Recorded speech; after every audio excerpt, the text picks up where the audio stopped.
nào tách thép nà vì là hè mù ra là đây là hè một anh là đây hè tách thép và lao mà rất hùng ý bọn là Israel nó là này mà quay lại suy nghĩ quay là Giêsu sai hùng tách thép chỉ bằng mà mừ bằng áp mà ngọt mà về ngọt quay là bằng ngọt chỉ nuôi bằng chỉ nuôi bằng một mà nó tầm bạc bao nhiêu ông nô tôi là hai tu hay vùng chót tất mà nhìn ra ý lại bị dây dương bạc mặc ngoài ra thì tất cả đi hay phần mà ngoài hết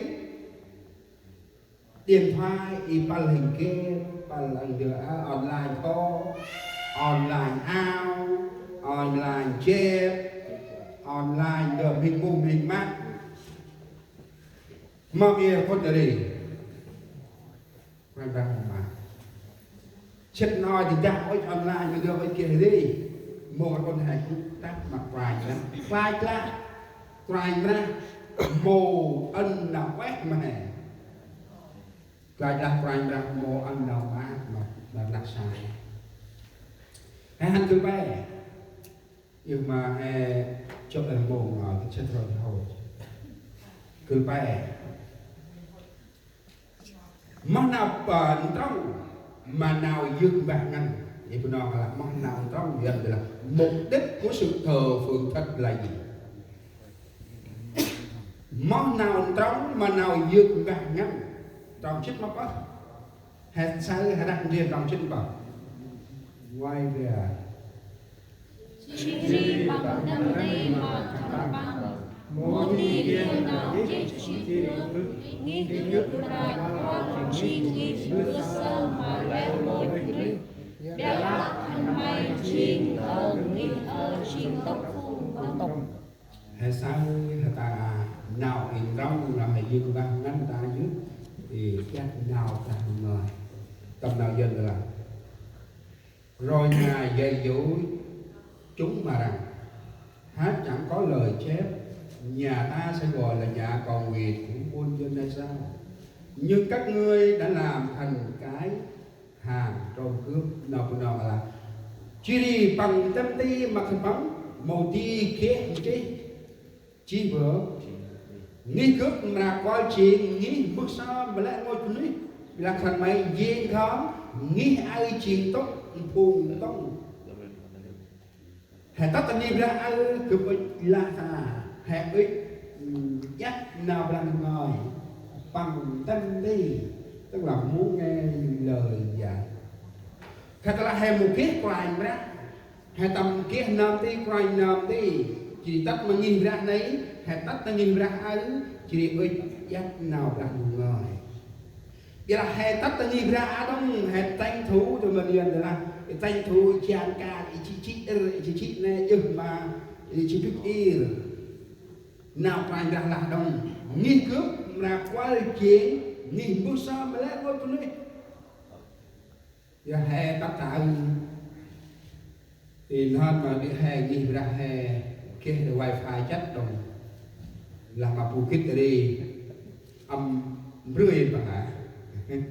là một cái wifi kata kita dah beritahu kita punya wifi di mana yang pin, traveling mana yang, dah apa rồi chúng mang pin một cái điện thoại pin am pin, là cái điện thoại này là cái rau ngà, cái một cái điện thoại rồi đi, nó cứ mình Campuchia, hết mình cái tay họ online cứ vì hay làm ấy, lắm cứ mình cứ mình cái tay cái áo mong họ cái quá là một chơi đau áo cái livestream cho anh được một cái không lâu rồi tôi mang tôi chia trực tiếp ba ca là cực rú là thì là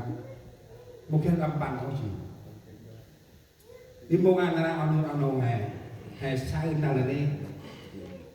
hè trong nào hè tất ta nghĩ ra ai dương bạc mặt ngoài ra hè dắt nào là người đưa nào khát lạc cướp tầm bạn nào người là làm ăn làm gì nào trong này cái là mục đích của sự thờ phượng thật là nghe sự dạy dỗ giác nào trầm tì thì là ốc anh bạc qua là hay chìm khu má bự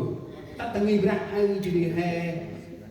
cũng là cái là u phải nắp chai bị coi tầm thép phone hôm kia tầm còn là con nói bị tăng là tôi làm bị đạp bị coi nó ở tầm lại là bây chai bà coi đấy một cái tầm thép kia ông chỉ mà tầm xa thì thương thì chỉ mà mong muốn quay ra quên tầm nghi ra ai chua nhăn đi tất là chết đi thương thì cũng vẫn là lắm đẹp nào là tiêu bạ đi bằng mà là điện thoại từng là cái đi quanh ra mà đi quanh là nghi cực chiến nghi mức giao mà lẽ một nhỉ mong được khăn mấy chiến thằng nghĩ ai trình tóc phù đông chân quanh ra cũng trên phù chóc hè mà lẽ một anh hay sai là lấy